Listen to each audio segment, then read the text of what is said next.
But I don't want comfort. I want God. I want poetry. I want real danger. I want freedom. I want goodness. I want sin.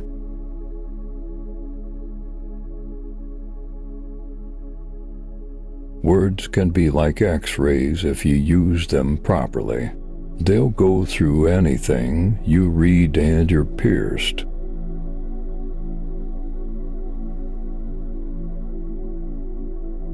If one's different, one's bound to be lonely.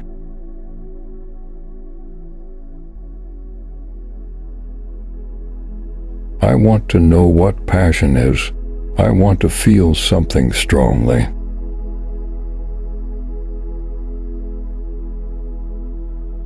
I am I, and I wish I wasn't.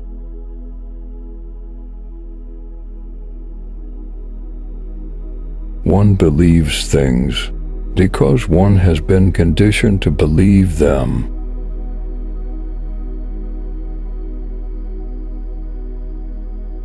You can't have a lasting civilization without plenty of pleasant vices.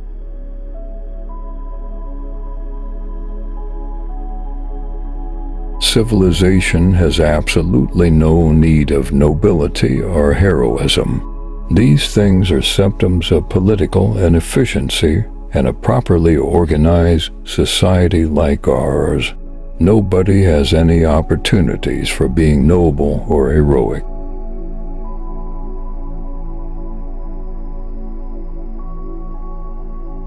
No social stability without individual stability.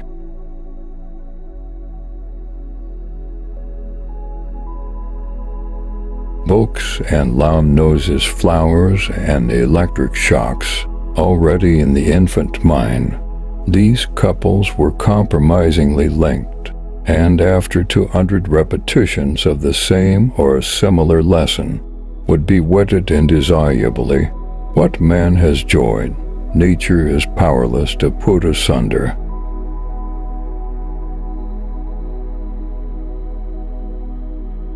Primroses and landscapes, he pointed out, have one grave defect. They are gratuitous. A love of nature keeps no factories busy.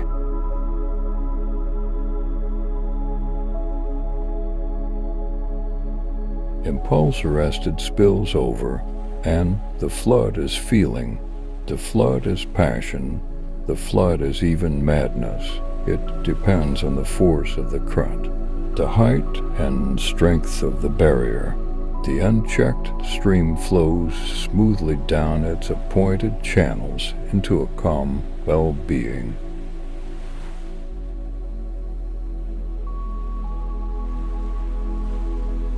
Everyone belongs to everyone else.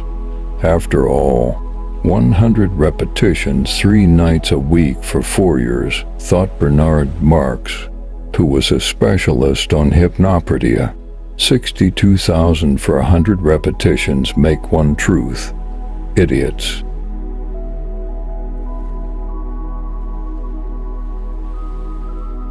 You can't consume much if you sit still and read books.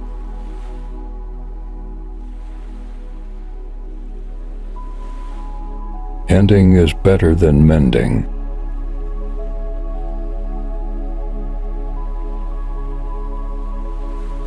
What you need is a gram of soma, all the advantages of Christianity and alcohol, none of their defects. Take a holiday from reality whenever you like, and come back without so much as a headache or a mythology.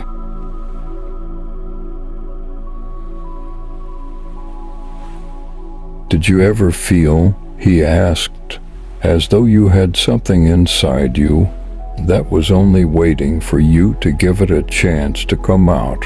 Some sort of extra power that you aren't using, you know, like all the water that goes down the falls instead of through the turbines.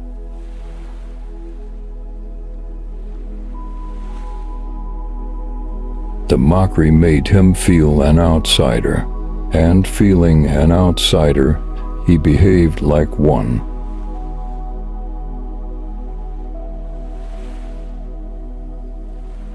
When people are suspicious with you, you start being suspicious with them.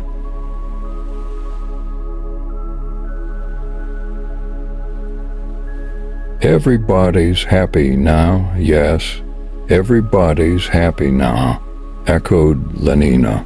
They had heard the words repeated 150 times every night for 12 years.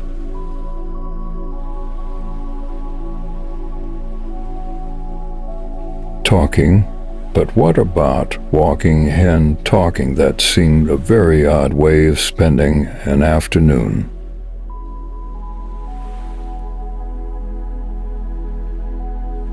Bernard considered that electromagnetic golf was a waste of time. Then what's time for? Asked Lenina in some astonishment.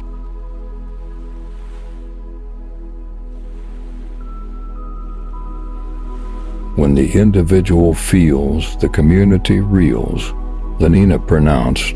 Well, why shouldn't it reel a bit?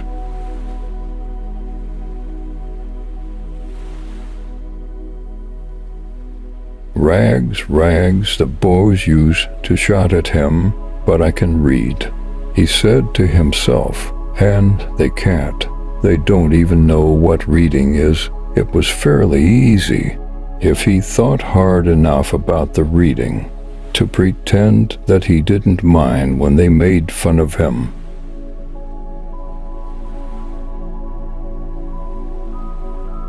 Often in the past, he had wondered what it would be like to be subjected to some great trial, some pain, some persecution. He had even longed for affliction.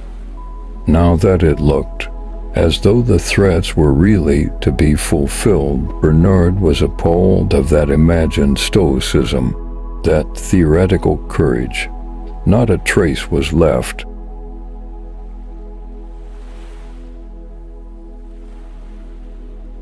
A man can smile and be a villain.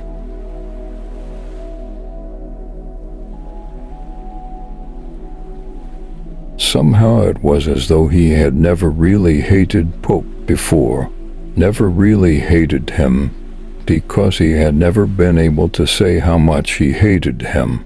But now he had these words like drums and singing and magic.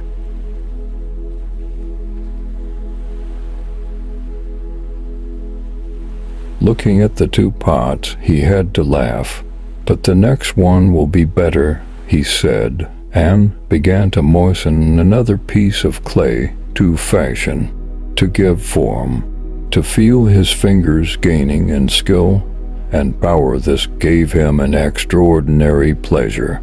They worked all day, and all day he was filled with an intense, absorbing happiness.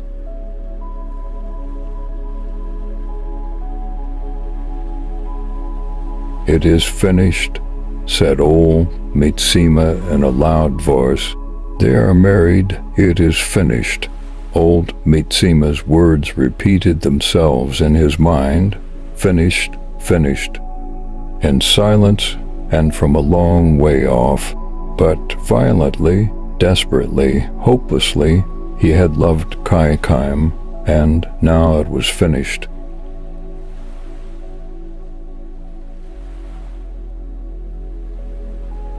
He held out his right hand in the moonlight. From the cut on his wrist, the blood was still oozing. Every few seconds a drop fell, dark, almost colorless in the dead light. Drop, drop, drop, tomorrow, and tomorrow, and tomorrow. He had discovered time and death and God.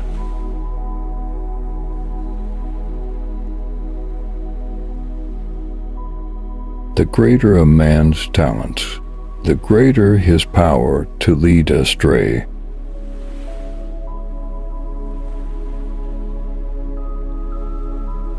Murder kills only the individual, and, after all, what is an individual?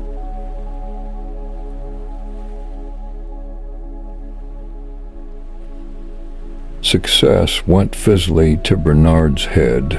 and in the process completely reconciled him to a world which, up till then, he had found very unsatisfactory.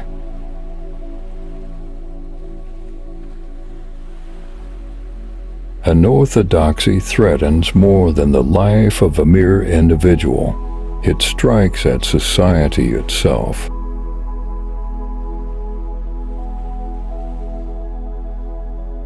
What fun it would be, he thought, if one didn't have to think about happiness.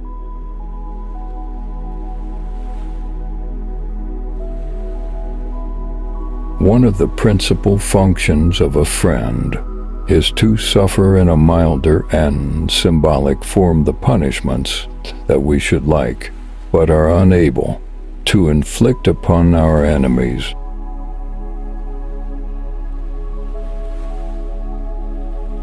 You've got to be hurt and upset, otherwise you can't think of the really good, penetrating, X-ray phrases.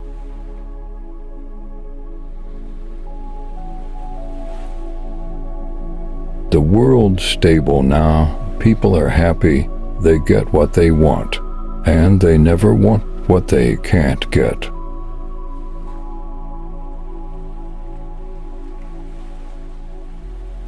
Every change is a menace to stability.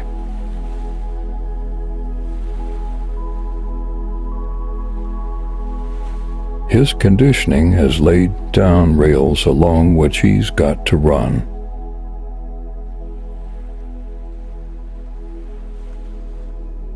Happiness is a hard master, particularly other people's happiness. A much harder master if one isn't conditioned to accept it unquestioningly than truth.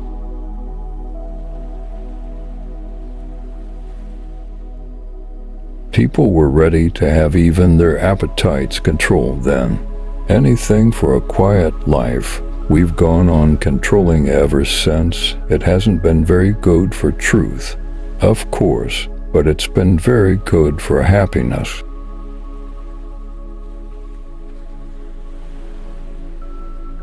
But God doesn't change. Men do, though.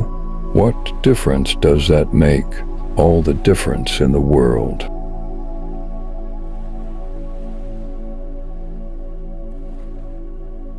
Actual happiness always looks pretty squalid in comparison with the overcompensations for misery, and, of course, stability isn't nearly so spectacular as instability, and being contented has none of the glamour of a good fight against misfortune, none of the picturesqueness of a struggle with temptation, or a fatal overthrow by passion or doubt. Happiness is never grand.